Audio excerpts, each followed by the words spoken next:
आज Doubtnut app download करें। Doubtnut पर अपने सभी गणित, रसायन विज्ञान, भौतिक विज्ञान और जीव विज्ञान के डाउट्स का करो सफाया। बस प्रश्न की फोटो खींचो, एक ही प्रश्न को क्रॉप करो और तुरंत वीडियो सोल्यूशन पाओ।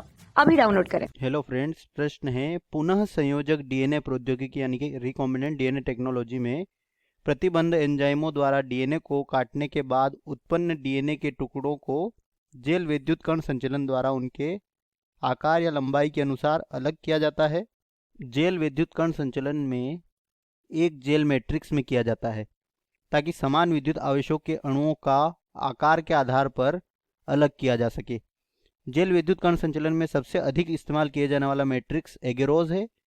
विद्युत क्षेत्र के प्रभाव में टुकड़े अलग हो जाते हैं और अलग किए गए डीएनए टुकड़े को एथिडियम ब्रोमाइड नामक यौगिक के साथ डीएनए को धुंधला करने के बाद ही उज्ज्वल नारंगी बैंड के रूप में यूवी किरणों के संपर्क में आने के बाद देखा जा सकता है। तो हमें बताना है यहाँ पर कि वह कारक जो जेल विद्युत कण संचलन में डीएनए प्रवासन की दर को प्रभावित नहीं करेगा।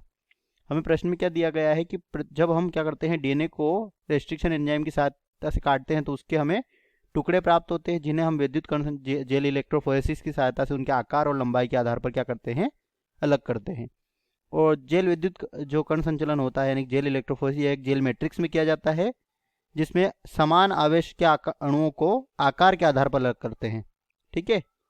और जल विद्युत कण में सबसे अधिक इस्तेमाल किया जाने वाला जो क्या होता है मैट्रिक्स होता है वह एगेरोस का होता है। और इसमें क्या होता है कि विद्युत क्षेत्र जब हम क्या करते हैं अप्लाई करते हैं तो इससे डीएनए के टुकड़े अलग हो जाते हैं और अलग किए गए डीएनए के टुकड़ों को हम एथिडियम ब्रोमाइड के साथ क्या करते हैं यौगिक के साथ डीएनए को यूवी किरणों में देखते हैं। जो बैंड अलग हुए हैं तो वह नारंगी रंग के दिखाई देते हैं। तो हमें यहाँ पर बताना है कि वह कौन सा कारक है जो जेल इलेक्ट्रोफोरेसिस में डीएनए के प्रवासन की दर को प्रभावित नहीं करेगा।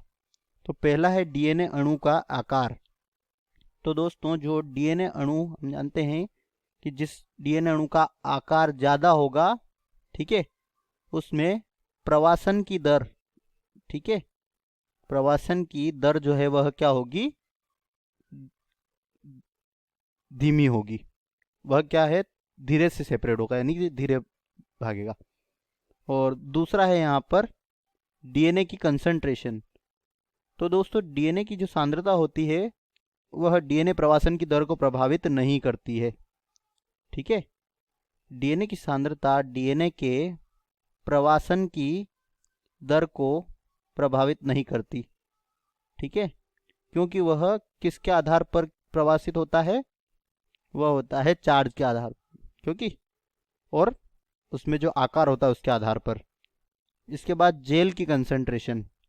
तो दोस्तों जो एगेरोस जेल होता है इसकी कंसंट्रेशन यानी कि जेल की सांद्रता, ठीक है, जेल में अगर हम क्या कर दें एगेरोस की सांद्रता, ठीक है, एगेरोस की सांद्रता जो है यह बढ़ा देते हैं तो उसमें जो छिद्र का आकार है, ठीक है, छिद्र का आकार जो होता है वह क्या हो जाएगा, कम हो जाएगा। और जिसके कारण जो है प्रवासन की दर जो है वह क्या हो जाएगी, कम हो जाएगी। ठीक है। इसके बाद चौथा और आखिरी विकल्प है वोल्टेज की आपूर्ति। तो दोस्तों वोल्टेज की आपूर्ति जो है अगर हम इसे बढ़ाते हैं तो प्रवासन की दर जो है, ठीक है, क्या हो जाएगी, बढ़ जाएगी। और कम करते हैं तो प्रवासन की दर भी कम हो जाएगी।